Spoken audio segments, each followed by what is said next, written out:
give you an idea, in the homeless community, about 50% were in the foster system.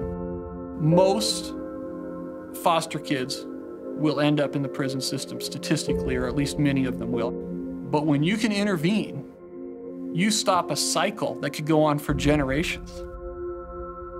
The mission of Fostering Hope is to enhance the quality of life for children in foster care by being of support to the foster parents and to the whole foster family unit.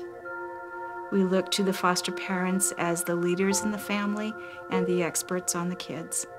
As we talked with foster parents, what they told us was that what would be helpful to them was simply to have a small group of people who were not part of the system that they could call on and that they could develop relationships with and whom they could come to trust over time. What they were asking for was an extended family. They were really asking for people like brothers and sisters and aunts and uncles who could be there, and when they needed help, they could get it. A few of the biggest obstacles that foster parents have to overcome are not having the support that they deserve, and they often have to face things on their own. Our girls, we got them 2 years ago, and we were called. We had just gotten our license, our foster care license. We'd only had it 2 weeks, and we had been called about these 5 girls, and they were about to break up the family because there was no one in town who could take a sibling group of 5. They asked if we would do that, and you have 10 minutes to decide. The relatives didn't even know that 3 of them were living. Were born. And the girls were, from their behavior and the amount of vocabulary they are familiar with, were probably locked in the house for all their lives. I was a traveling nurse doing critical care. I decided to start care for the medically fragile children because I felt like there was not a place that was a professional place for them to go to. I would not be able to do this without support, without the Fostering Hope team and what they provide to this home, without the support of the nursing staff and the therapists. I'm only one person. I am able to receive the children, but from that point on, it is very important that the team come together because we have built a village here, and it really does take a village, especially with these children.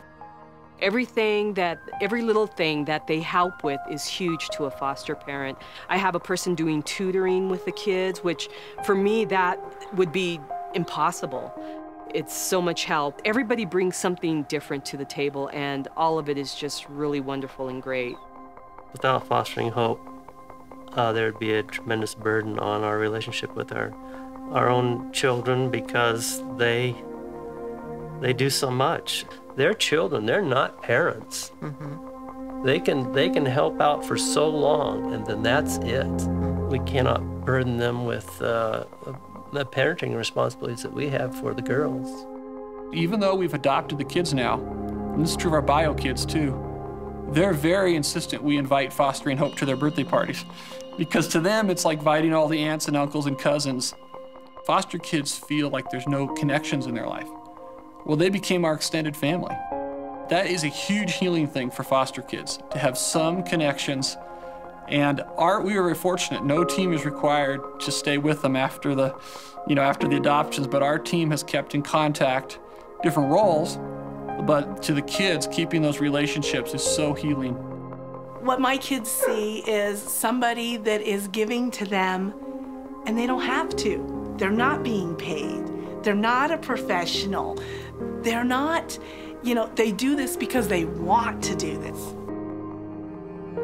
So my kids see people in the community that are wanting to help them, and there's nothing, no contracts, no binds, no nothing. The trauma and abuse that they've suffered is weighty and significant, and it is a lot to carry, because kids who are in foster care are carrying the wounds of their past, and that does require a lot of attention and care, and patience, and most people in society aren't willing to step into that. If there was no Fostering Hope, I know that several of the families we work with would not have stayed in foster care as long as they have, which means the kids in their homes would have had to have been moved.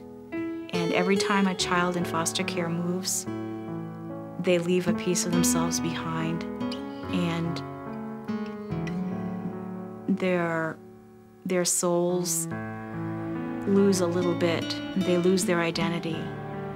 So without Fostering Hope, those kids would have lost more of themselves. And they probably would not have had a permanent place to call home. In this world, I guess our time is short, and I just want our life to make a difference. And I figured that was one thing we could do. Is you've got some kids that are having a miserable opportunity in life, and maybe to make things a little better would be special. I think they need us to show them, role model for them, what a real citizen is. Because I think a lot of these kids don't get that. These children need to be seen as the community's children. And if we aren't helpful and successful in helping them to heal and to really develop themselves into productive citizens, they will still be with us. And they will be with us as the homeless.